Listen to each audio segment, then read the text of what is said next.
Në këtë video do të shohim se si mund t'i vendosim një shortcut një komande në Photoshop.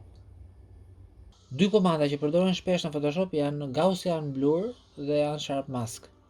E mira është që këto dy komanda të kenë nga një shortcut. Do të nisim me komandën Gaussian Blur. Shkojmë tek Edit, Keyboard Shortcuts dhe shohim që e gjithë menuja sipër është rreshtuar vertikalisht tek kjo tabela që doli. Shkojmë tek menuja Filter. Gjejmë nën menun Blur dhe komanda Gaussian Blur. Këtu do të vendosim një shortcut. Duhet të jetë një shortcut i lirë që nuk përdoret në një komandë tjetër në Photoshop. Për shembull, po përdorim CTRL-X, tu tregon që ka konflikt dhe del trekonshi verdh dhe është në përdorim thot tek komanda cut. Kështu që duhet të ndrojmë shortcutin, një shortcut i lirë, i thjesht dhe i shpejt është CTRL-Alt-H. Shohim që nuk ka konflikt dhe japim OK. Mund ta testojmë këtë shortcut. Hapim një dokument të ri, japim OK. Nuk ka rëndësi për përmasat.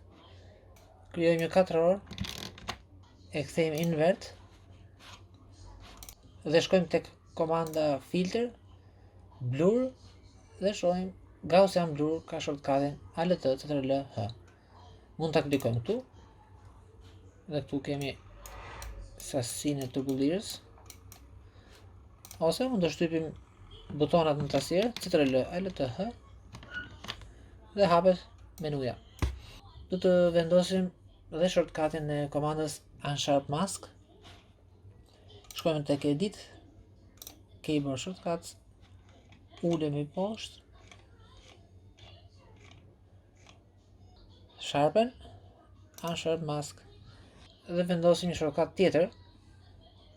Një kombinim i lirë është CTRL-Alt-Q. Kjo është e lirë. Japim OK. Edhe një herë. Dhe vendosë shortcuti tjetër, Sharpen, Unsharp Mask ka Alt CTRL-Q. E përdorim dhe del menuja.